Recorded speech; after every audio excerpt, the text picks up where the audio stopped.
కురుక్షేత్ర యుద్ధం 13 రోజు. అప్పటి వరకు జరిగిన యుద్ధం ఒక ఎత్తు, ఆ రోజు జరగబోయేది ఇంకో ఎత్తు. ధర్మరాజును బంధించి యుద్ధాన్ని ముగించాలని కౌరవసేనాని ద్రోణ ఒక భయంకరమైన వ్యూహం వేశాడు. అదే పద్మవ్యూహం. ప్రపంచ చరిత్రలోనే అత్యంత క్లిష్టమైన యుద్ధతంత్రం. దీన్ని పూర్తిగా ఛేదించడం కేవలం ముగ్గురికే తెలుసు: కృష్ణ, అర్జున మరియు ప్రద్యుమ్నుడు. కాని ఆ రోజు ఆ ముగ్గురూ అక్కడ లేరు. పాండవ సైన్యం భయంతో వణికిపోతున్న వేళ ఒక 16 ఏళ్ల యువరాజు తన రథాన్ని ఆ వ్యూహం వైపు పోనిచ్చాడు. అతడే అభిమన్యుడు. ఒక చిన్న వయస్కుడికి ఆ రహస్యం ఎలా తెలిసింది? కృష్ణుడు ఎందుకు కాపాడలేదు? ఈరోజు పద్మవ్యూహం వెనుక ఉన్న సైన్స్ మరియు అభిమన్యుడి మరణం వెనుక ఉన్న అసలు నిజం తెలుసుకుందాం. పద్మవ్యూహం కేవలం ఒక ఆకారం కాదు, అది ఒక లివింగ్ వార్ మెషిన్. 7 తిరుగుతున్న వలయాలు, ప్రతి వలయం గడియారం ములులా కదులుతుంది. ఒక సైనికుడు పడిపోతే వెంటనే ఖాళీ నింపబడుతుంది.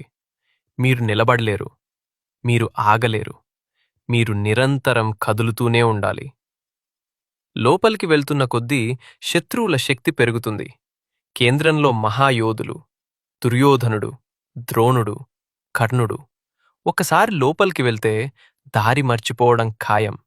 అది నిజంగా ఒక మృత్యుకూపం. ఒకసారి అర్జునుడు తన భార్య సుభద్ర గర్భంతో ఉన్నప్పుడు పద్మవ్యూహాన్ని ఎలా ఛేదించాలో వివరిస్తున్నాడు. సుభద్ర వింటూ నిద్రలోకి జారిపోతుంది. కాని గర్భంలో ఉన్న అభిమన్యుడు మాత్రం ప్రతి మాట వింటాడు. ఇది కేవలం పురాణగాథ మాత్రమేనా? ఆధునిక శాస్త్రంలో దీనిని ఫీటల్ ప్రోగ్రామింగ్ అంటారు. 7వ నెల తర్వాత గర్భంలోని శిశువు బయటి శబ్దాలను వినగలదు. అవి సబ్కాన్షియస్ మైండ్లో నిల్వవుతాయి. మన పురాణాల్లో గర్భ సంస్కార్కి ఇచ్చిన ప్రాధాన్యం ఇది చూసి అర్థమవుతుంది. కాని ట్విస్ట్ ఏమిటంటే, వ్యూహం నుంచి బయటికి రావడం చెప్పేలోపే సుభద్ర నిద్రపోతుంది. అందుకే అభిమన్యుడికి లోపలికి వెళ్లడం మాత్రమే తెలుసు, బయటికి రావడం తెలియదు. యుద్ధం మొదలైంది.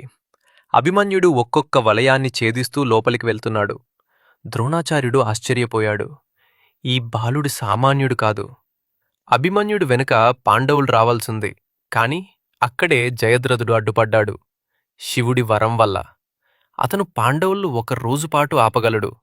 అలా అభిమన్యుడు లోపల ఒంటరిగా మిగిలిపోయాడు. కర్ణుడు, దుశ్శాసనుడు, శకుని అందర్నీ ముప్పుతిప్పలు పెట్టాడు. ఒంటరిగా ఉన్నా తగ్గలేదు. ఆయన పరాక్రమం చూసి కౌరవ సైన్యం తట్టుకోలేకపోయింది. యుద్ధధర్మం ప్రకారం నిరాయుధుడిపై దాడి చేయకూడదు.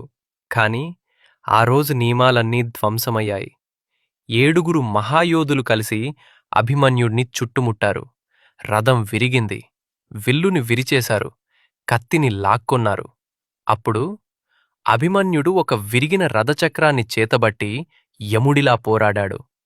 చివరికి దుశ్శాసనుడు కుమారుడు గదతో కొట్టడంతో ఆ వీరుడు నేలకొరిగాడు.